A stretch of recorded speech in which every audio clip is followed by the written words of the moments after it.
Hey, it's CFtracking.com here with a full review for the Coros Vertix.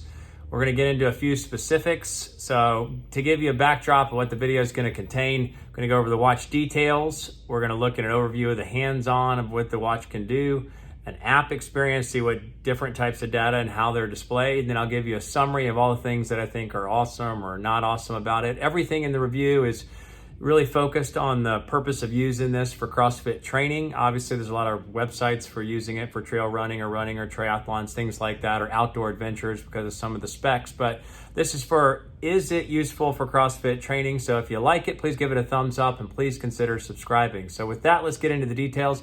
I'm going to try to dive through these relatively quickly. So the Vertix is a 47 millimeter watch, wide, 16 millimeters thick, 76 grams, although this is the icebreaker version and it comes in a little bit lighter at 72 grams. It's got a 22 millimeter quick fit band and a 1.2 inch screen.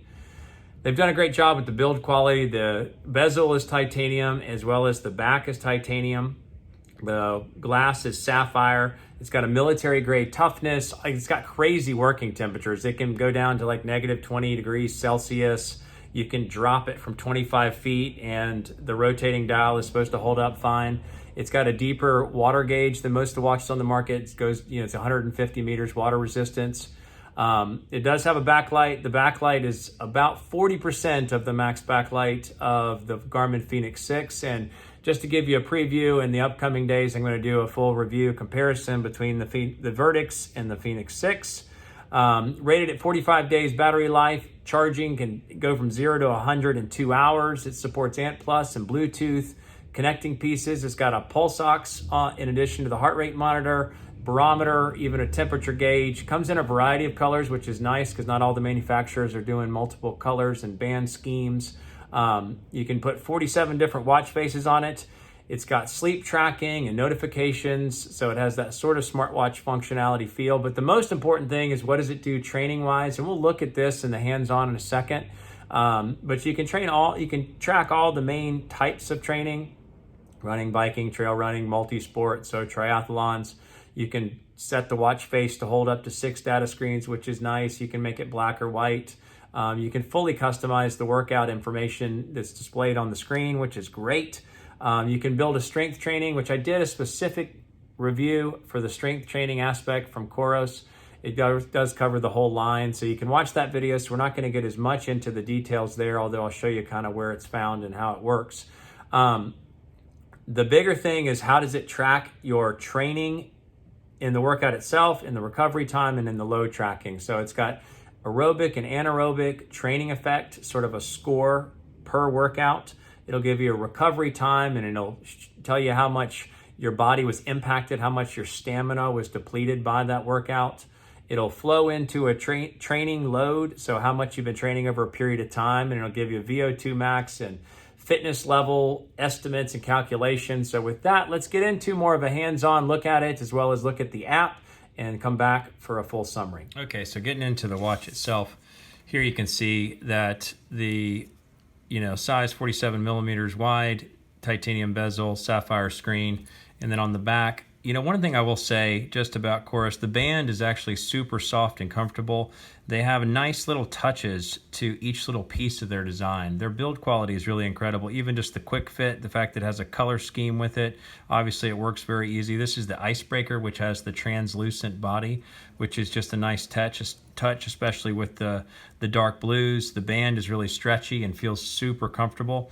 But their branding is excellent. Everything they do, on the cords it says Coros. It's got the Coros label here. It's got the Coros on the buckle. And obviously a lot of people have complained about the oversized box that they send it in, but I think it's a great touch. If you're going to spend $599 for a watch, having it come in a retainable, sealed case is kind of an awesome touch, as long as it doesn't, add overly $50 to the cost of the watch. I think I'm all for it. But you can see the backlight here. So obviously the backlight is not super bright, and if you can tell from the screen, it's a little bit washed out when you compare it with the backlight of the Fenix 6. Now this is just the 6S. But looking at these two side by side, you can kind of see that one is not as clear as the other. A little bit washed out. So notifications come through well. One thing I will say I forgot to mention in the front is the notifications, the signal quality of this is incredible. I'll get notifications from like 2 rooms away. If I set the watch down and I'm through 2 major walls, I'll still get a notification. When you get the notification, it looks somewhat like this. I found it to be a little bit hard to read, possibly just because the text is smaller, but also because of the clarity of the screen. But the notifications have been working seamlessly with the watch. There's really not been an issue of any kind. So you go into this main, hold the button down, and you'll get your components of the primary pieces of information. So battery usage is really neat overall tab. Obviously the Fenix 6 offers its own, but it'll give you an estimated days. So 24 days, I'm getting about 12. It charges super fast. So I was able to charge it, I think, like 20% in like 10 minutes or something like that last night. So battery definitely lasting longer than anything else. When you go into these main settings, again, you have to keep going into the pulse ox. I don't find it to be very useful. You go in here and it'll tell you what it was the last few days, and obviously you can see the same barometric and altimeter details, but it'll start measuring. You can see the red light is lighting up on the back, but it's more of a static element, meaning if you choose to go in and check your pulse ox, but it doesn't do anything from a all the time standpoint, benefit. Broadcast your heart rate, the compass, sort of rudimentary, but overall effective. So do not disturb in night mode. So I've got night mode on where it just keeps a dull, dimly lit backlight at all times, which is actually a cool feature at night. So you don't have to do a wrist raise to see the light. So that's functionally useful. You can't quite tell now, but if the room was darker, you would be able to. And then the do not disturb, you can in the app set the do not disturb for a certain time period so you won't get text messages. It's problematic because the do not disturb, you can set the time in the app, but it doesn't turn off the backlight for the wrist raise gesture. So it's not as useful there. You got all the basic things, your watch face, you can add up to 5 here, but they've now evolved to 47 different watch faces you can choose from in the app itself. So that's useful. Alarms, you can set multiple alarms. So both Suunto and Polar, I believe you can only set 1 alarm a day. This one you can set multiple alarms. You can customize the daily schedule, the weekly schedule for those alarms. They've done a great job with the build quality of the software. Stopwatch, satellite strength map, it'll give you a general range. You can set a course and it'll track you through navigation settings. But for CrossFit training, we're just going to look at the basics of the watch. So that's the main screens that you get on the primary side. So here's what you get when you go into the main watch screen widgets, I guess. It's just each rotation of the dial. The first is the summary of the day. Then you get your heart rate. This is where one of the useful pieces about the touch screen, I think they've done a great job with making the touch screen enabled for certain purposes, so you can just sort of see over time, but then you can turn it off. You go to the next data thing. Same thing with this. You can do that with any of these pages where there's a button press capable for here. But again, the main watch screen, you have a summary of data from the day. Great. Heart rate. Great. Fine. Altitude, I don't really need to see that throughout the day. Barometric pressure, I definitely don't need to see that unless you're on a trek and journey, but a lot of people don't live out on a trek and journey. They live in more of a constant world. The temperature, again, neat widget, but it doesn't really help. It's not useful data. You got the summary of the day, like sunset, sunrise, dusk, and dawn, solar, noon. Then you got your notifications. You can bounce through the notifications easily. So if you were in the main watch screen, oh, by the way, if you push this button when you're in the watch screen, the data will change in one of the fields.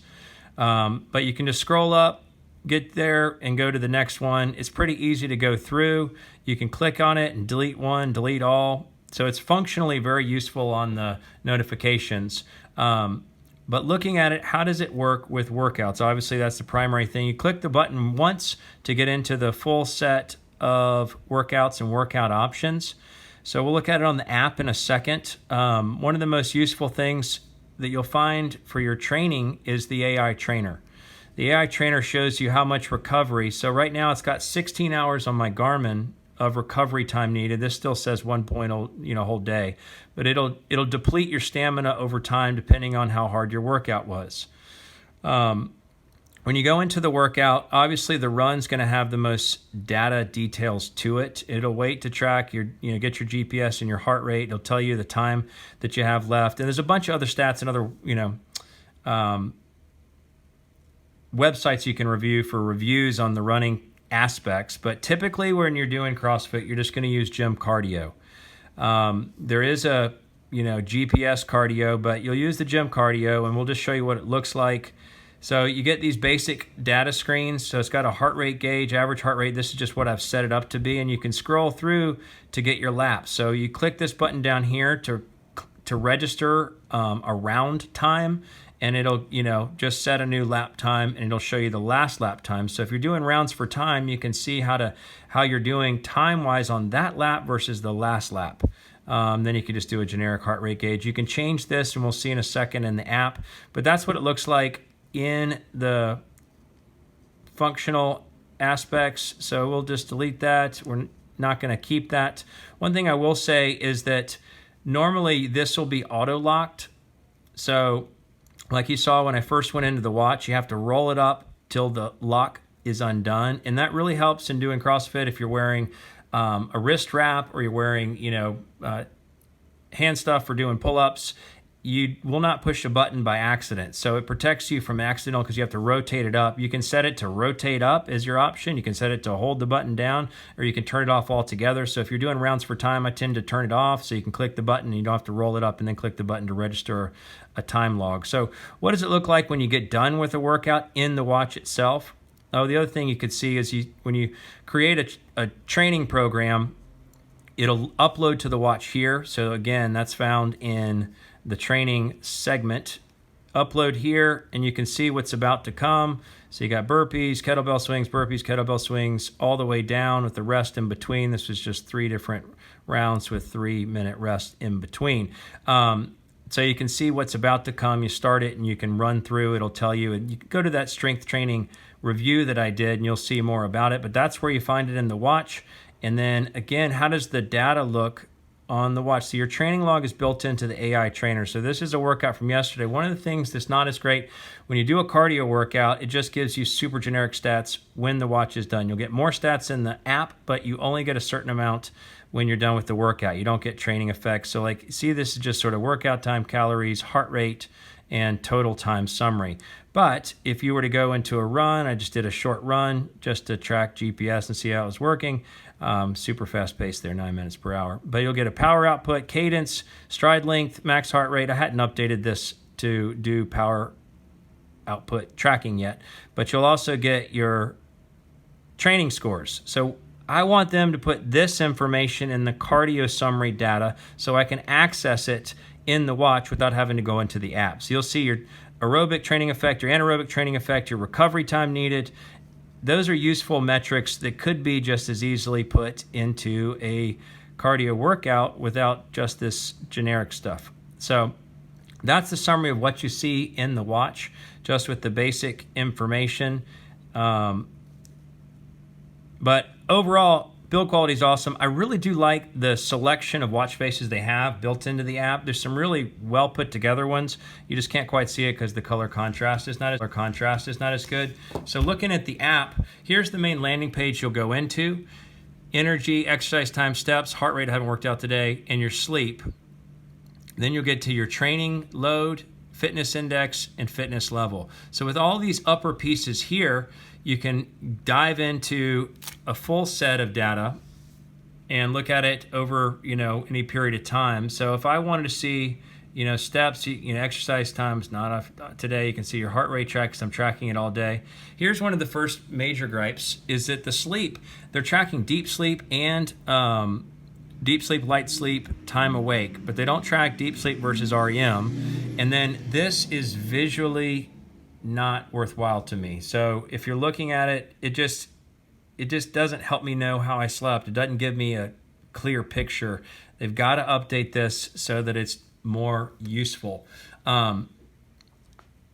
With the training load, one of the difficulties I've had, so this is how it looks, and you can see your load over the course of days that you're optimized, but all it did was tell me I worked out that day. It didn't show me accumulating load. So look at this really quickly. you can see it here as well. And then if we compare it to how Garmin looks, so here you can see the data points over time, but as I accumulated load throughout the week, because I switched which Fenix 6 or else it would have a longer history, switched the Fenix 6 I was testing it against over a period of time, but you can see that the load builds and it shows you a range versus just a seesaw where it's telling me I'm undertraining, I have a load of like 5, every day that I'm not working out. So yeah, undertraining at 18. So again, compare that to Polar. Now, Polar's training, you can see it weak at a glance. Polar does an even better where you can see it over a long spectrum of time. But you can see that the purple line for Polar is, your strain over the last 7 days. The blue line is your fitness evolution, so your tolerance for workouts. But you can see that the hard workouts, you can see how they raised the overall strain over a period, and they also increased my fitness. So visually, Polar's the best in the game with showing the load tracking over time. But again, you can see the strain is the primary load component. So look at how it builds over time. It's not just giving me credit on one day versus what you see again here, where it just shows you worked out, you didn't work out, you worked out, you didn't work. You worked out 2 days in a row, so it stayed up for those 2 days. Next up, you can see your training log. Here you can dive into all the stats. So this was just a brief workout, which included like every 15 minutes, 800-meter run. I did 60-calorie assault bike and a 400-meter, 50-pound burden run. So you get a great summary of training effect. You can see it's on a higher scale than the Garmin. It goes up to 6, 4.4, 4.7. We saw on the watch that you could see the recovery time, but what's not in the app is the recovery time still left or the stamina data. So they need to put that stuff in the app, not just on the watch. But you can see all the primary stats that you would need. This is the bulk of what you would need here. Obviously, if you do a run, you get a whole bunch more stats. We're not going to look at the components there, and you can watch a bunch of other videos with how the running power is now changing what they make available. So here you can see the workouts. You go into the bottom icon. This is more of, tracking outside elements as well as where you might connect with other exercise people, training plans, records, muscle heat map. So this would be a great place where you could see your muscle heat map over time. Please watch the strength training video to see how the muscle heat map works and doesn't work versus what you've got loaded in your strength training program. So here's the two programs. This is what it looks like when you create a program. There's that burpees, kettlebell swings, a series of those back and forth, a period of rest, a series of those back and forth. And if you see from that other video, the review I did of the strength training, it's hard to somewhat build this easily in their platform. And then you go to the main watch functionality. This is really what I wanted to show, is that, not that, you can see how you can easily change any one of these screens just by picking and choosing. You pick that, you pick the data piece, and it'll show you a bunch of options down on the bottom to be able to functionally make adjustments to the data screens. And the data, when I'm using the watch, it looks great. It's functionally visible. You can set the text to be larger, so it just makes it easier to read.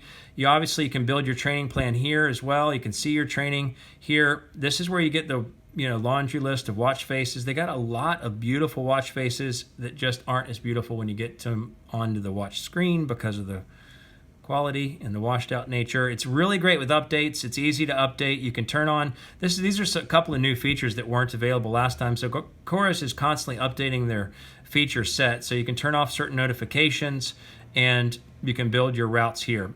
Again, we're not looking at that as much because we're just looking for CrossFit training. So that's a summary of how the app works. So we need this bedrock set of information to be a little bit more useful. We definitely need the sleep training to be more functional and the training load. We'll touch on this. So this is something that's really interesting to see. It sets my threshold pace at 7:48 a mile. Now that just updated yesterday. Before yesterday, and maybe with the update that went through today, it was at like 6:20 a mile. I'm not running 6:20 miles. That's just not my pace. That's sort of supposed to be my threshold pace where I start to feel the burn a lot more, but that's not accurate. But 7:48 is actually somewhat accurate. I think it was like 7:13 when I just tested my mile a couple days ago. VO2 max a little bit low. It's more like 48 on the Garmin side. And then the fitness level. If you look here, it says you are not fit. Beginner male 0 to 30, recreational athletes 30 to 50. So I'm in the bottom end of that. Don't feel like that's accurate. So definitely in the fitness index, in the fitness level, in the training load, they've got some evolution. So basically everything you see on the screen here, this is where they need to do their work. Sleep and wellness, training load, fitness index, fitness level. These things clean that up, and it's got an awesome watch. Just add a little bit better clarity to the screen and backlight. But let's go through a summary now. Thanks so much for watching. Okay, in summary, I've obviously touched on a lot of these things, so we'll sort of bounce through it. But what do I think is awesome, and what do I think is not awesome, and what do I think they could really improve to make this an even more superior watch? Awesome build quality, awesome, just overall button layout and design of the watch. It feels light, even though it's about the same. It's about 10 grams less than the Garmin Fenix 6. It feels lighter because of how I think just the overall weight of it doesn't feel as top heavy as the heavy bezel on the Garmin Fenix 6. For CrossFit tracking, obviously for CrossFit training, it feels solid and sturdy. So if you bang it up against a barbell or against a rack, it's not going to have a problem. They have a great button lock design system, so it's not going to push a button in the middle of a workout and screw something up. Obviously, the battery life is incredible. So it's rated at 45 days. I'm using it with the heart rate always on and not really adjusting the backlight at night. So I'm getting about 12 days. That's a far cry from 45, but still, even with the Fenix 6 rated at 14 days, I was getting about 6.5. So that's a big difference. So 12 days. The charging on this is lightning fast. It will charge almost from 0 to 100 in 60 minutes, maybe 70 minutes. It's incredibly fast, so you can easily just sort of keep it charged all the time. The rotating button design, I really like a lot. The touchscreen, how they've incorporated the touchscreen for different uses, just how you can, swipe touchscreen enabled during a workout without unlocking anything or pushing the lap button. That's great. And then in their workout analysis, I really like the training effect display. I like how it is similar to Garmin. It looks a lot like Garmin, but at the same time, I think it's a great summary of information in the aerobic and the anaerobic. And I really like the concept of what they're doing with the stamina depletion when you work out, and the recovery time has felt like it's relatively accurate. It's shooting my VO2 max score a little bit low, so it's saying I probably need more recovery than I do. But either way, I feel like that concept and how they've comprised that data works well. What do I think is not awesome? I think the screen clarity and the overall brightness is annoying. The brightness, well, number one, because it's sort of washed out and you don't have that clarity between the blacks being black and the colors being more vivid. And the brightness being a little bit dimmer. Obviously, it's 60% less bright than the Garmin Fenix 6, which I think they should have more of a flexibility on how bright you can jack up the watch face to be. But when I was reading notifications and text, specifically the texts are harder to read because the font is smaller, so you can't adjust the font size, which is no big deal. But because there's less clarity, I can't quite read what the text is saying. So I would compare it with the Fenix 6, and I feel like, okay, I can clearly read it there. Can't read it on the Vertix as much. Sleep tracking, not useful information. It might be spot on with the sleep cycles themselves. And so it's great that they're starting that, but it just is a pile of gurgle in how it is presented in the app. Obviously, it's not built into the watch in a widget form, so that's not helpful. Some of the minor things, there wasn't an easy do not disturb, where the do not disturb will come on and not send you text message, but if you do a wrist raise, it'll do a wrist raise backlight. So couldn't quite turn that off unless you manually turn the backlight off. The VO2 max, like I said, was off. The fitness level I felt like was off. I mean, it just had me as an unfit person, and maybe I'm not fit from a running standpoint because I did run with the watch using GPS, so maybe it's assessing it that way. And I liked how it did build in my fitness score as I worked out more consistently, but I felt like that was off. And then the load tracking. The load tracking just not useful. It basically just said, you did a workout today, you didn't do a workout today, you did a workout today. And if you compare it to Garmin and Polar, as we looked at, you can see the trends over time as you're accumulating a load like it should be. They've really got to focus on the load. Pulse ox I didn't find to be very helpful for day-to-day life or sleep and things like that. And the main watch data screen. So it's giving you heart rate, barometric pressure, barometric or altitude, little summary of the daily exercise, daily workout detail stats, little sunrise, sunset summary, and then notifications. They should really put some other things on for the main data pieces, because for the everyday person, you're probably not looking at your altitude changes throughout the day. You're not looking at your barometric pressure throughout the day. So those are the things I thought were not awesome. So in summary, what do I think? And it's hard to give it any knocks because I love the build quality of it, but those issues are issues that would bother me and not useful for training. So for them to work on the things they've got to work on, clarity of the screen and backlight is a big functional thing for day to day because it's still a watch. The bigger things is to have the load correctly assessed, to have it build and accumulate load and display that in a way that's more relevant, for having them develop the wellness and the sleep side. So the sleep gives maybe a sleep score so you can get some idea of recovery outside of just the workout. The strength training's got to be developed. Obviously, it's great that you can start a plan, you can set a calendar for a plan, but the fact that you can't get training effect, recovery time, it doesn't add to your load with the strength training profile is not helpful. Minor thing, if they could just add the training effect data and recovery time data on the cardio profile, so you can see those bits of detail in the running profiles, but you don't get it on the cardio profiles. And then if they would just put, like speaking of the data that's on the main watch widget screens, if they could put recovery and stamina there rather than in the workout profile primary area, I think they'd have, obviously they came to play, with the Pace Pro 2 with the price point and now incorporating running data. So this has running data on it, running power data and a bunch of other things if you're a runner. But if they could expand the load, recovery, sleep, wellness, they would really have a true contender, because I think they have a much better platform, app experience, and overall design than I've seen in Suunto and Polar. So I think there could be a real contender if they work on those things. So if you like this, again, like it, please subscribe if you can for more content. I'm going to work on the Pace 2 once I get my hands on one, as well as I'm going to probably test the Amazfit, whatever it's called, that's similar to the Garmin series, and go from there. We'll continue to track devices for CrossFit training. Thanks so much for watching.